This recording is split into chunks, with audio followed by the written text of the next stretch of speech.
where's the variable that's going to come in to shift this equation that we continue to like use to solve our problems? Yeah, I like you said equation. I was thinking about what we spoke about earlier, the formula, right? And how like this formula is simple, but it's complicated, right?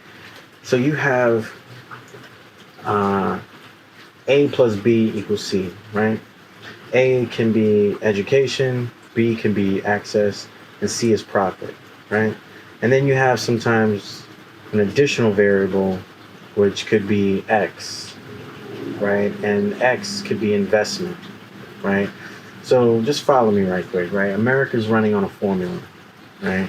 And this formula basically has public education being tailored in such a way it controls the public level of knowledge, right? So we have public education as an idea of society, and that's because of Christianity, right?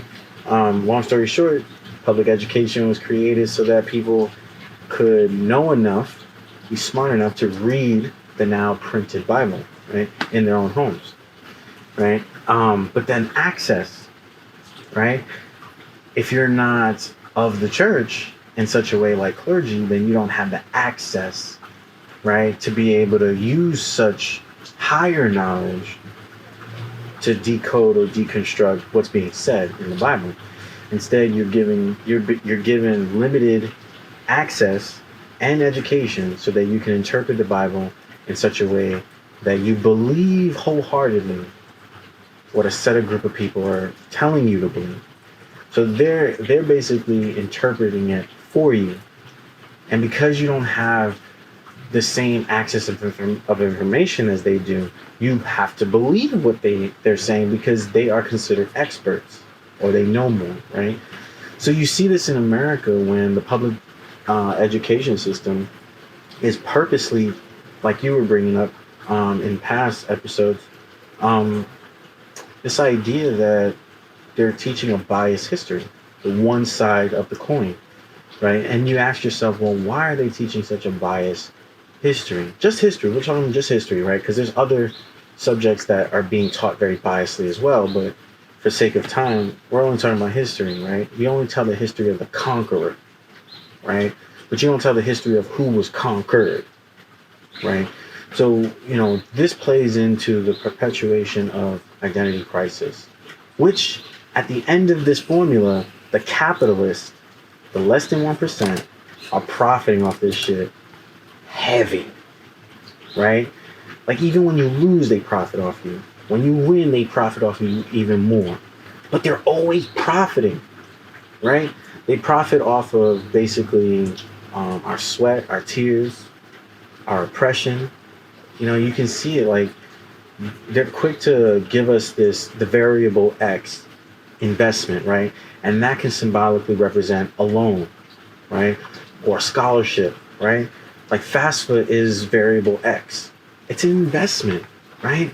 It's a hands down, no one gets denied kind of loan, right? Unless you've expended, your usages of it. But at every level of education, FAFSA gives you an opportunity.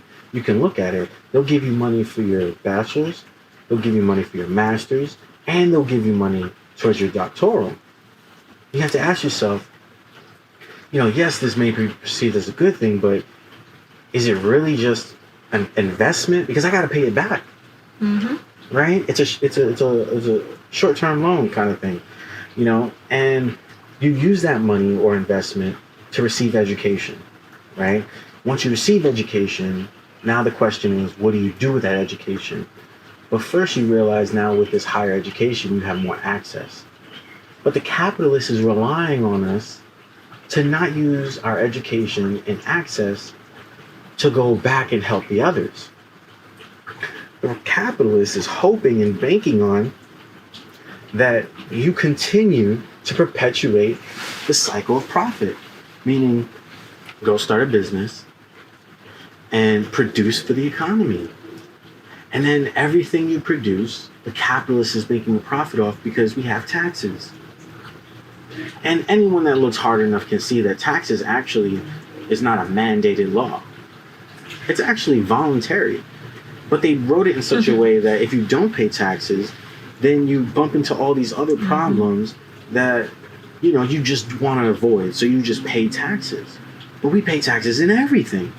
So they're always skimming off of us, literally creating 100% profit off of zero cost.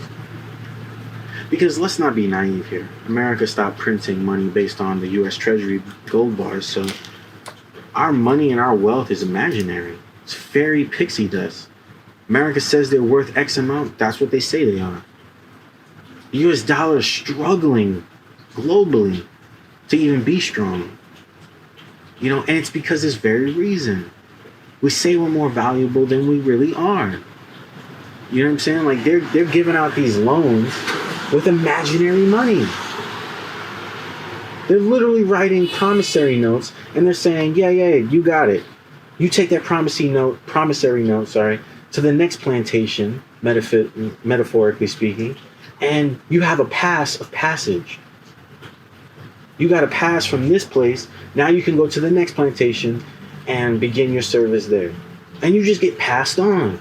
But you can't go on without a pass. And your pass looks like a degree, right? Receipt of purchase, right? Notary receipts, debt receipts. These all look like different things, but it all comes down to this formula of, education plus access equals profit for the capitalist.